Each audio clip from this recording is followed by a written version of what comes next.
A lot of us have been brought up to rely on our mind and to develop our mind, develop our intellect, and acquire knowledge, accumulate information, so that we can be successful in this world. And even more than that, so that we can survive in this world. But what if the mind isn't the end-all be-all of knowledge and information?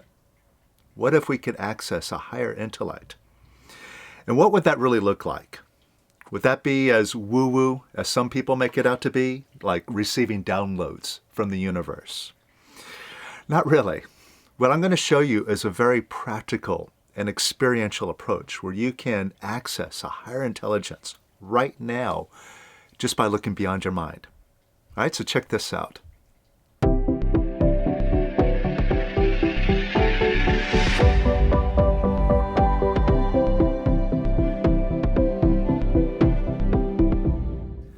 Welcome to the Power of Quiet, the simple way to self-realization. So if you want total control of your mind and more happiness and abundance in your life, then you've come to the right place. So if you're new here, make sure to subscribe. You're going to love what we show you, primarily because it is 100% experiential, meaning you have to believe what I say or what anybody else says, but try what we show you, take it for checking, and see the results that you get.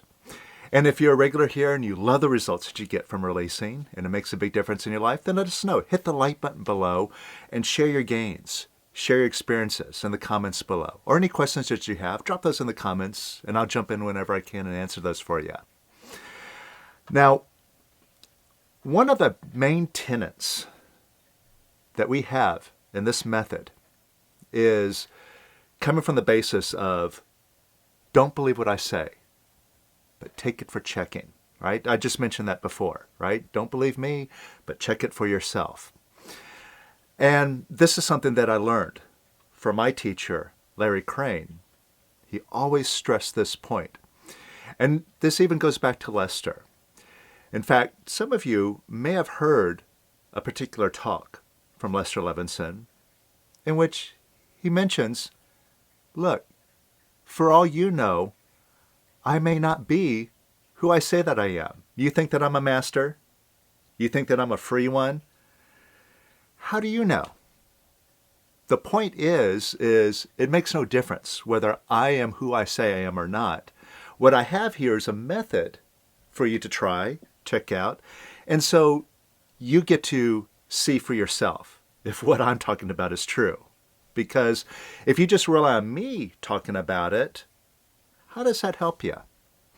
And you probably see lots of people around different spiritual communities and self-help communities and so on talk about all these very enlightening and empowering lessons and concepts that certain masters talk about. Yet, most of them, it's just talk. And in practice, their feet don't follow their mouth.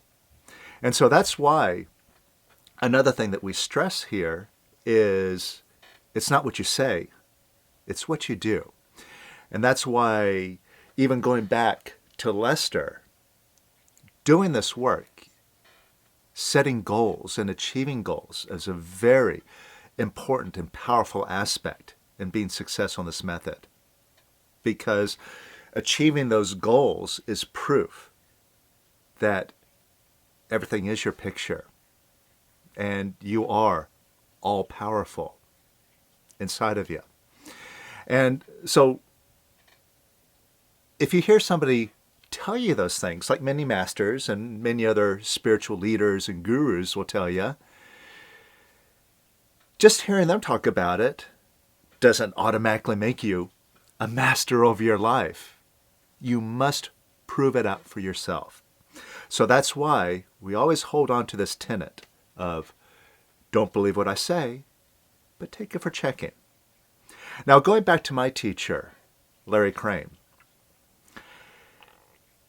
he had a series of releasing questions. He called it the general releasing sheet. And what these questions are basically a checklist of questions to release on, to run yourself through each and every day, multiple times a day. In fact, he said, do this list release on this at least 20 times a day or more. First thing you get up in the morning, run through this list and release on each of these questions. And just keep doing it again and again throughout the day. And when you get to the end of the day, do the same thing. Run through these questions. And these are pretty simple and straightforward releasing questions from the method, such as taking a look at who or what am I wanting to control right now? And so you can stop and look at, okay, I want to control this, or I'm wanting to control that person who's a problem in my life. I'm having a disagreement with them and I'm feeling out of control. Or I just want to throttle them. That sort of a thing. And catching that in yourself and going, well, as much as I'm wanting control, I'm feeling out of control. And the more I try to control it, try to get things under grips, the more out of control I end up becoming. Therefore, if I'm not finding a resolution in wanting to control, and I can see that I've been wanting to control this a long, long time, and that wanting control and everything I've been trying to do to get control that way hasn't worked out, maybe I ought to do something different. Maybe I ought to let go of wanting control. And experientially, as proof, we often find that lands us right into having control. Now, another question would be, whose approval do I want right now? And we could stop and examine. All right, well, I want this person's approval. I want my wife's approval, my parents' approval, and so on. And then we can stop and examine what we're holding in mind. As I'm sitting here wanting approval, how do I see myself? I see myself as not so confident, as someone who's kind of needy. I need that attention. I need that affirmation, someone to give it to me so I can feel better. And then I realize, well, look at what I'm holding in mind. Look at how I'm picturing myself. And I'm looking for somebody else to come along and pat me on the head so I feel better. And it's never enough. No matter what they say, no matter how good they treat me, I still feel lacking. So maybe I ought to try a different approach and let go of wanting their approval. And when we do that, we find, oh, I feel more confident, I feel more loving, and I feel more connected with these people whose approval that I was wanting. Now it's just an even exchange, and it's much more harmonious and loving. I like that. All right, so it's a bunch of questions like this, plus questions like, who or what am I resisting right now? And who or what am I worried about right now? And again, so we could stop and examine and see, oh yeah, there's lots of things I'm still worried about. I'm still worried about my finances. I'm worried about my health. I'm worried about this problem. And if we stop and discriminate, we could realize something that Eckhart Tolle always pointed out. And I love this particular question that Eckhart brings up, which is, have you ever worried yourself out of a problem? And we can see, yeah, I've been worried about this, worried about that, and the worrying doesn't help anything. In fact, all it does is just keep me holding in mind this scary situation and being scared about it, and inevitably feeling like it's just drawn to me like a magnet. How about I stop doing that and let go of the worry and see if that makes a difference? And when we do that, we take that step, experientially, we see, boy, what a difference that makes. We drop the worry, we feel confident, we feel secure, and we see results that prove that out in our life. So, at the end of this list that Larry has, the final question is one that I want to drill down in on this particular video, which is, can I let go of being so smart and allow things to be other than what I think they are? And this is a very good question, because we have been brought up to rely on our mind and rely on the knowledge that we have, our experiences, our memories, and using those to guide us, to keep us from making mistakes, to keep us out of danger, to keep us being successful in the things that we're successful at. We rely on our mind. It is our guide in this world to keep us surviving. But a lot of times we could see how we're holding the wrong thing in mind. And it might seem like it's just that way. For example, if we have to go to a meeting the next day and we're looking at it like, oh, I know I'm going to meet with the same old such and such people. They're going to bring up the same problems. It's going to get nowhere. We're going to have a disagreement. It's going to be unproductive. I don't even know why I don't want to go, but I got to go. And, we're dreading having to do it. Well, the thing is we have this picture of what we know it's going to be like. And the thing is we often show up and that picture turns out to be true. And we go, yeah, I knew it. I knew it was going to be a waste of time. I knew I would hate it. And lo and behold, I get to be right. But if we take this other approach,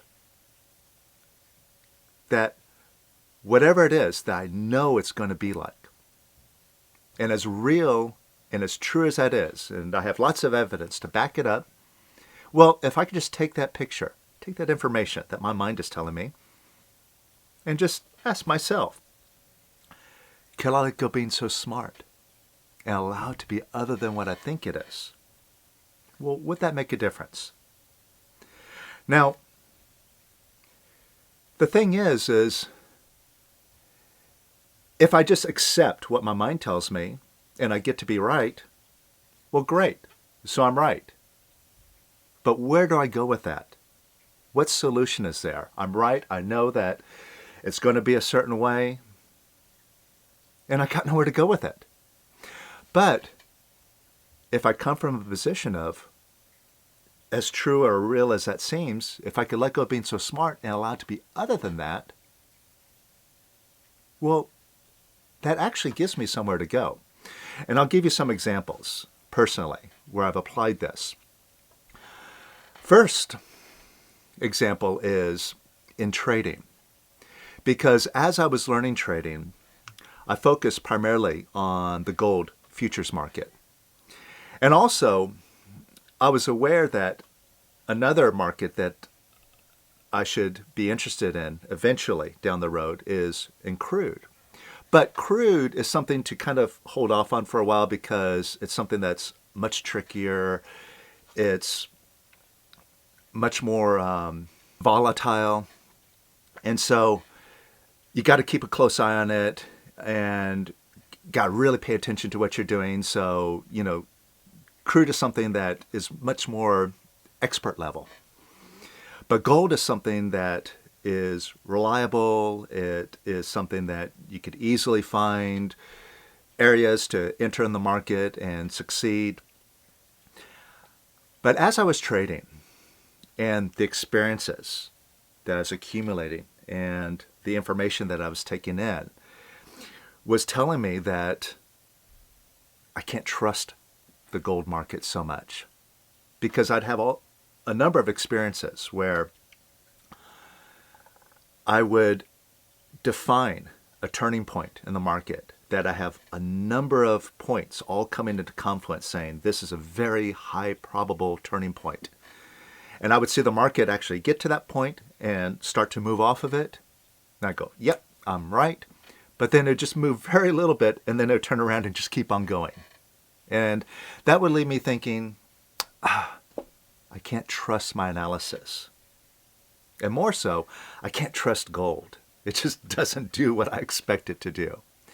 And so I made this decision, and it seemed to be very valid with lots of evidence and my own experience to back it up. And yet, at the same time, I started looking at crude, and I found that, wow, this is easy to trade. And yes, it moves pretty swiftly, and it appears to be more volatile and make a number of swings just in one day. But those swings are very easy to identify and very easy to manage the risk on.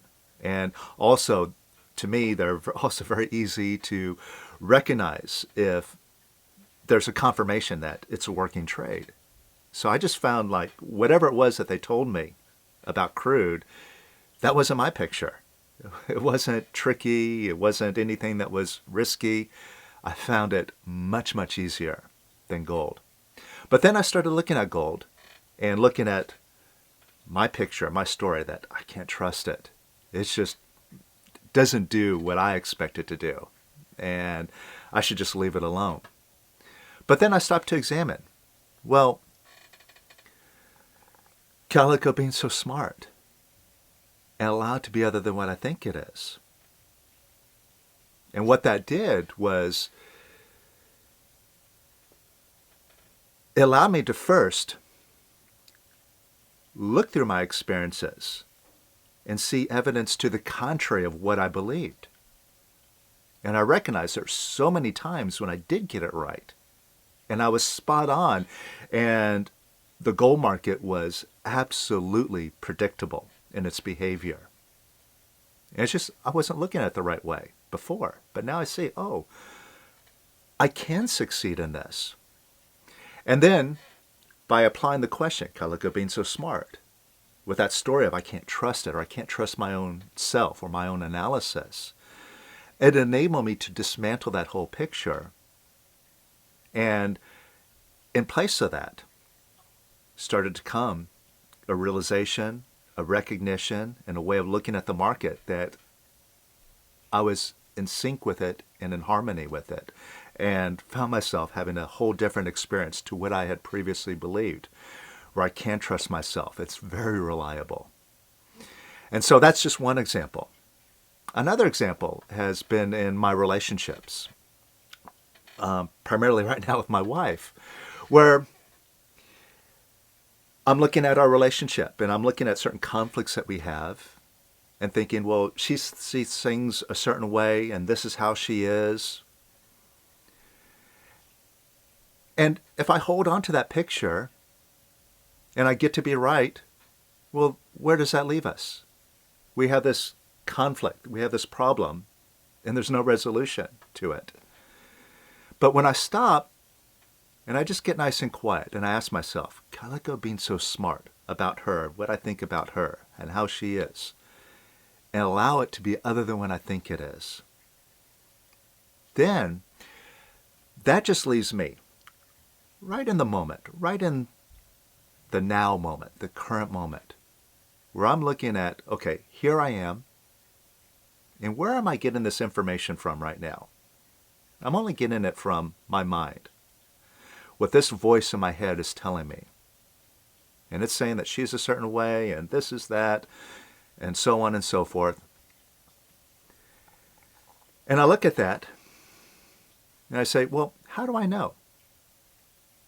The only thing that's telling me that is this voice in my head. And when I'm sitting here in the moment, I can start to scrutinize and discriminate about that voice and what it's telling me and how I can really trust it. Because this voice that talks to us, this sound that we hear in our head that gives us advice, that tells us what to do, that we think holds knowledge for us that we need in order to be successful, in order to do the right things in this world. It's not really out for our best interest. Because if we just stop, and we stop identifying with it for the moment, and just look at it objectively, we could see how that voice really talks to us. And even though we treat it like it's our best friend, our closest confidant, our most intimate advisor, we could trust it. It's a really negative thing. It's always steering us into worries. Oh, you should worry about this. You should worry about this other thing. You should worry about your finances. You have this other problem. You got to worry about that. It's always getting us scared. It's always keeping us dissatisfied. Even when we have things go our way, it's saying, yeah, but it's not good enough. Or, it gives us some other problem to dwell on. It's like we have that saying, rarely do we stop and smell the roses. That mind is always keeping us dissatisfied. It's always keeping us critical and judging others and judging ourselves. And it's always telling us to beat ourselves up when we make a mistake, when things don't go our way, when we're not achieving our goals, what is the first thing that mind tells us? All right? You haven't been able to get your goal? Here's my advice. Beat yourself up. And we stop and we examine that mind and that voice in our head and how it talks to us. Then we can quickly realize, what do I need to listen to that for? And even when it has seemingly good information, well, maybe all of it is full of SH, the rest. Maybe it is. And maybe if we just drop that mind and our reliance on it, we can access a higher intelligence, a place in us that has answers, the answers that we're looking for.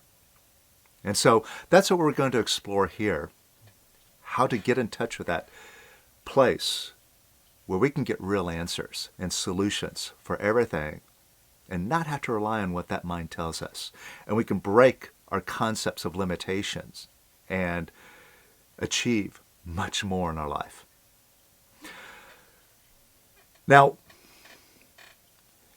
one thing that Lester also said is examine your thinking and correct it. Take a look at what you're holding in mind and change that picture. Hold in mind what you really want, not what you don't want. Now, a mistake that a lot of us make when we hear Lester talk about these things is we think that, okay, I have this picture in mind and it's not a good picture. And what I need to do is replace that picture with a better picture.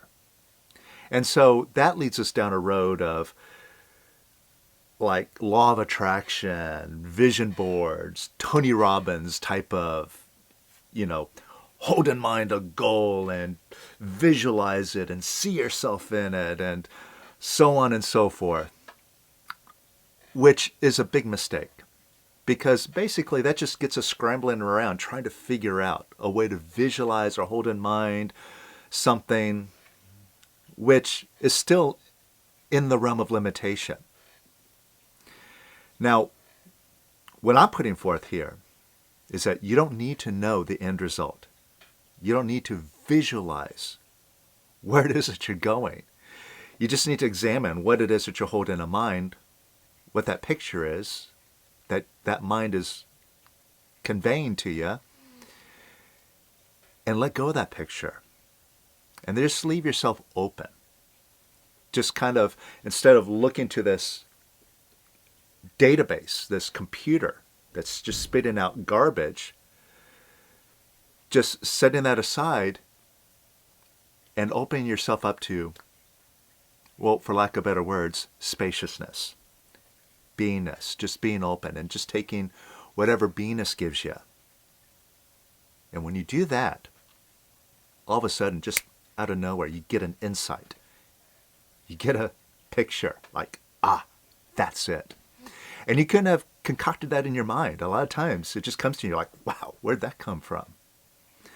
And that is the higher intelligence that Lester talks about when he says, you're omniscient, you're omnipotent, and you're omnipresent. And it's something that you experience, that you see for yourself firsthand when you let go of identifying with the mind.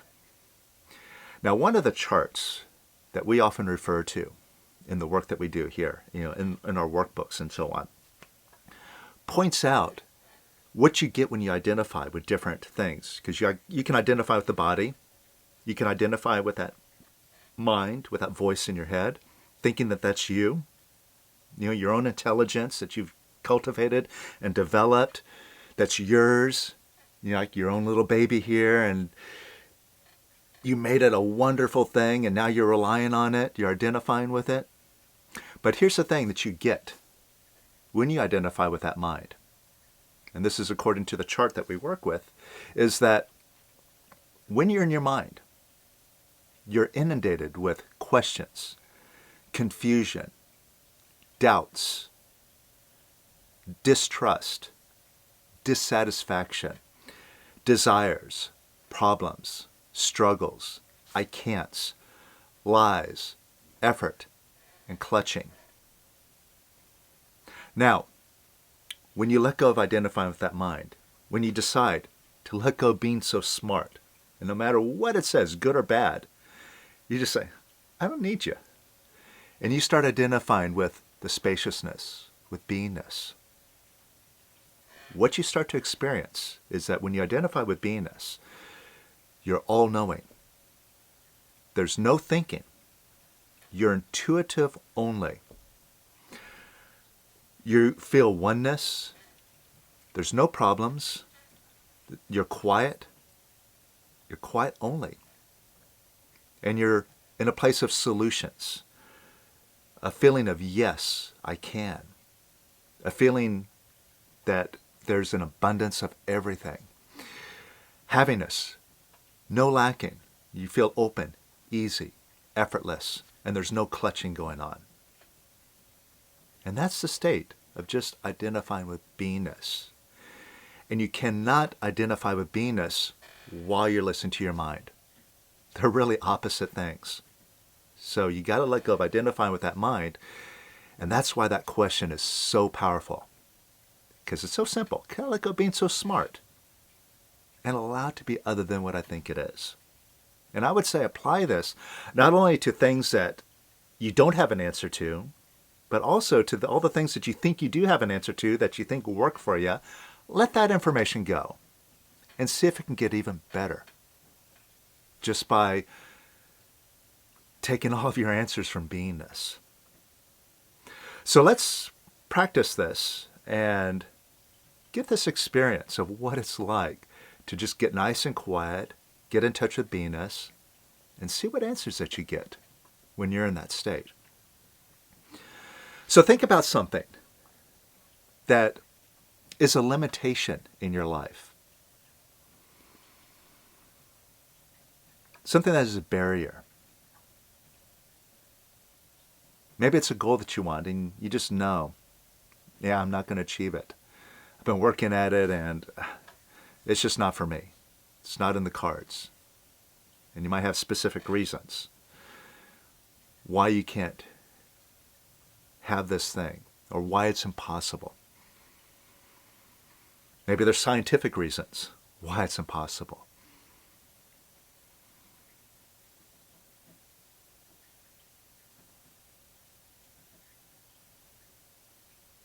Now, whatever that information is, whatever that limitation is, can you just ask yourself for a moment, as real as that is, well, if I accept that it's real, where do I go with it? If I look at that and say, yep, all the evidence says that that's right, that's the way that it is, well, there's nothing I can do. That's the way that it is. But if you apply this question, can I let go of being so smart and allow it to be other than what I think it is? Does that now give me an option? Now this reminds me of something that Larry said about his experience when he first met Lester. Because he said that Lester told him two outrageous things when they first met. The first thing he said is that there's no such thing as a germ. And the second thing he said was that work is for slaves. Now, both of those really shook Larry to his core because, number one, Larry was someone who always got sick. He had every allergy that you could think of. And the way he put it is that if you're on the phone talking to him and you sneezed on your end of the line, he would catch a cold on his end of the line. And so he was getting sick all the time. But what he asked himself was, look, what Lester says sounds pretty crazy. But if he's wrong, I'm no worse off than I am already. But if he's right, then maybe I can get rid of all my illnesses. Right? So there's an option there. I got somewhere to go. But, if I stick to what I think it is, then I'm not going anywhere. Also, with that work is for slaves, Larry, he was very successful, but he was working like 18 hours a day. And he thought, well, if Lester's right, well then maybe I don't have to work so much. So he just tried out what Lester said, tried the method, and then he proved it to himself. He got to a place where he didn't see a doctor professionally for over 30 years. Didn't need to. So, take a look at that limitation. And ask yourself, can I let go of being so smart and allow it to be other than what I think it is?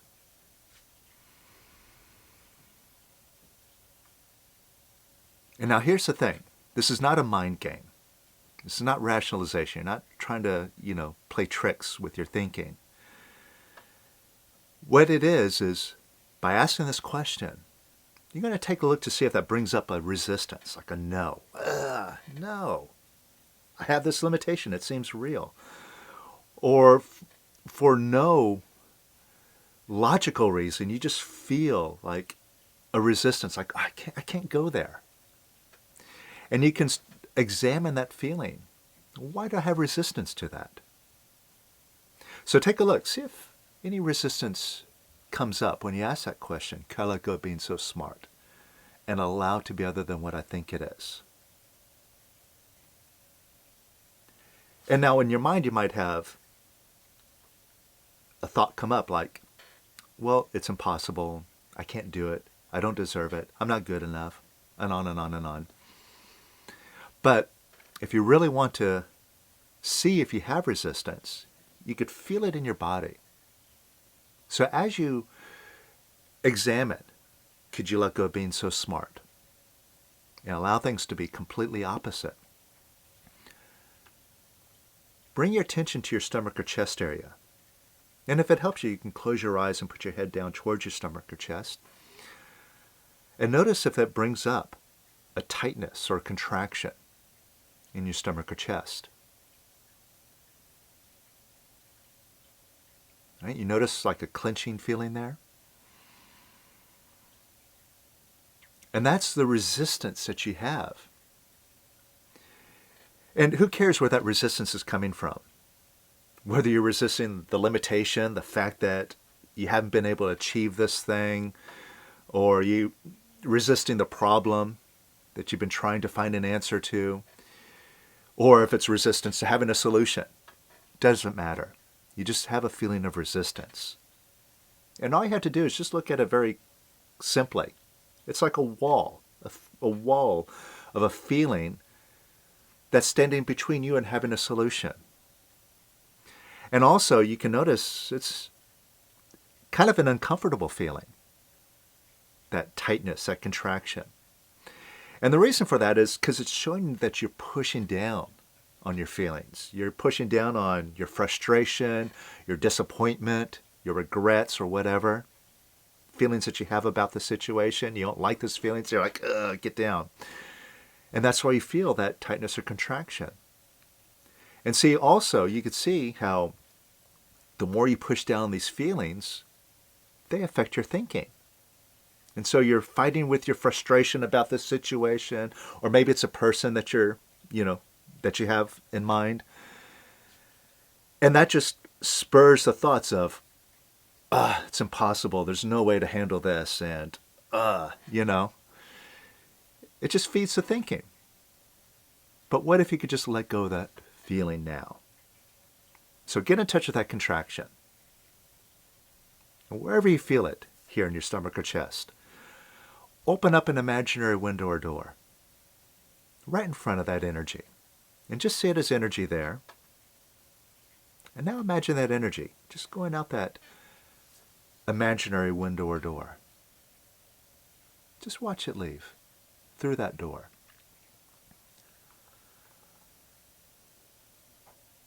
And watch it leave a little bit more. And some more. And even more.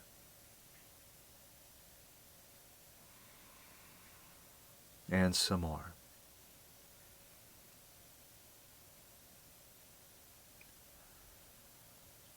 And again, you don't need to analyze it. You don't need to know why it's there or where it came from. Just see it as energy. It's not good. It's not bad. It's just energy and it wants to leave. So just open up And let that energy leave some more. And a little bit more.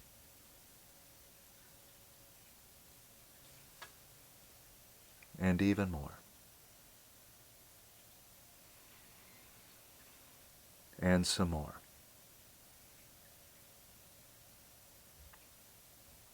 And a little bit more.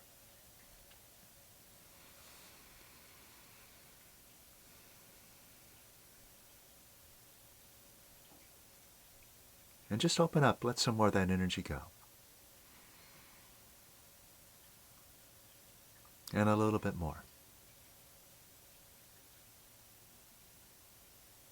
And notice how you feel now. Just notice if you feel a little bit lighter than you did a few moments ago. Notice the difference? And first of all, what a relief that is, even if nothing changes in that situation. Doesn't it feel better not to be so clenched up and tight about it? You just feel lighter, easier, more relaxed. And so, even if you had to deal with that situation, at least you feel better about it. You feel more at ease and less triggered and affected by what's going on. So that alone is not so bad. That's a pretty big difference right there. But now, take a look at that situation and see if it's more possible to find a solution to it.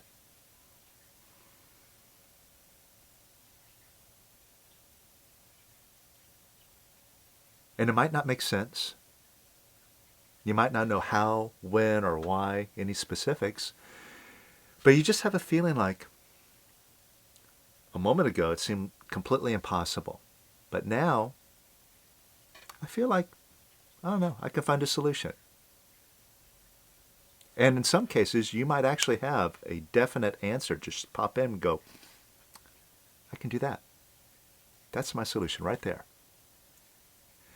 And that is beingness talking to you. That is accessing a higher intelligence.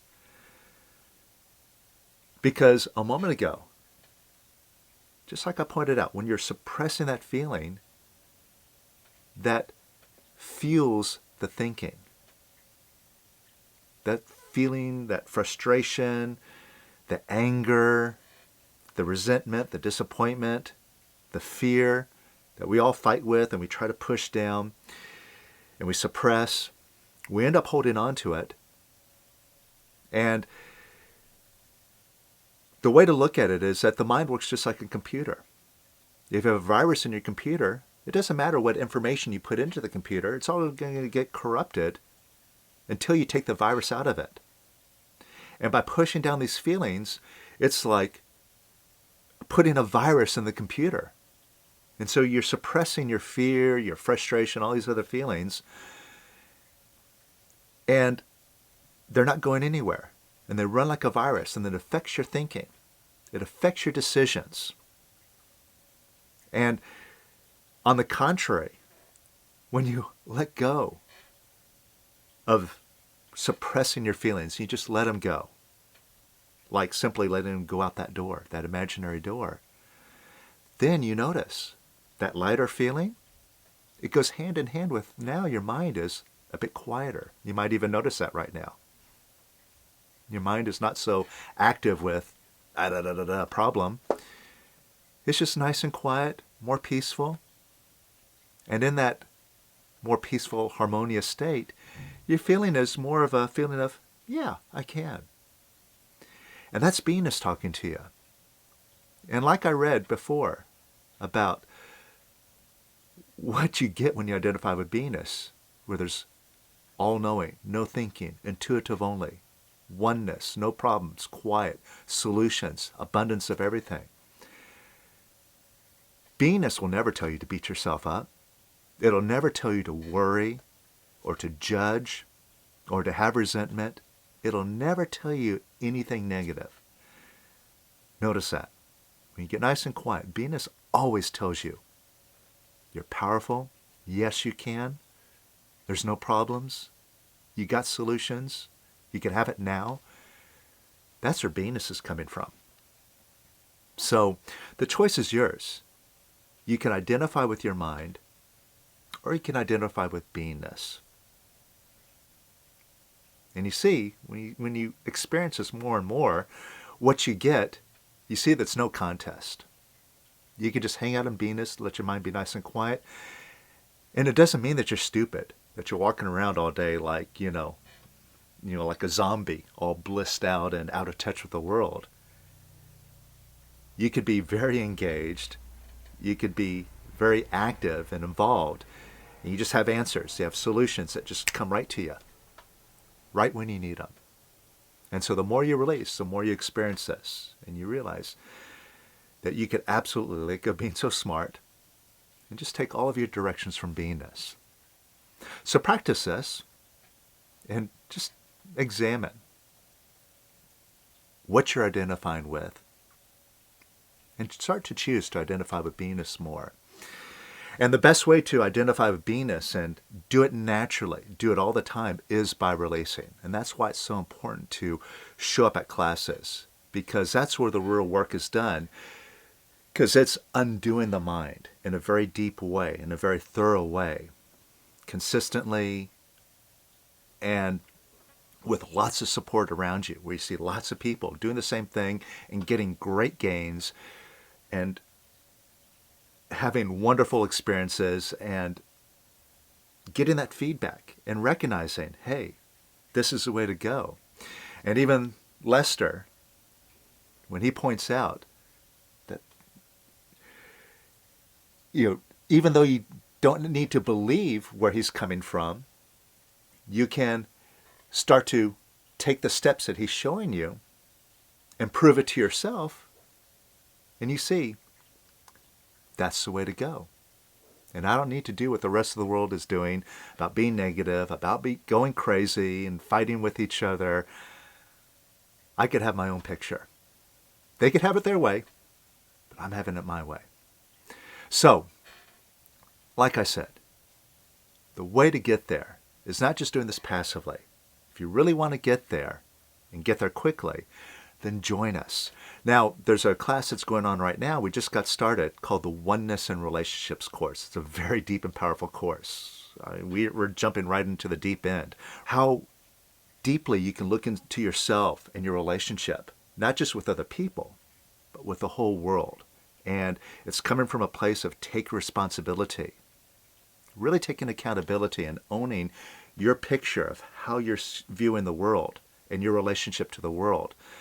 And it just brings the onus back upon you, where you can make that shift inside of you. And it is a very powerful shift. So check it out. I'm going to put a link to it right up here, also in the description below.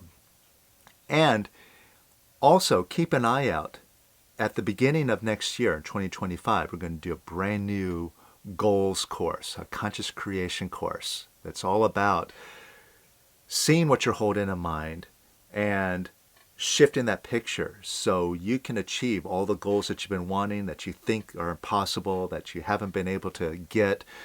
And if you'd like to prove that you can experience abundance and harmony and happiness in your life, then that's a class for you. So keep an eye out. I'll be putting that on the schedule soon. That's another 6-week course. And we'll be beginning that in January. But most of all, examine your thinking and correct it. Let go of being so smart and just allow it all be other than what that thinks. That's it. So happy releasing, and I'll see you soon.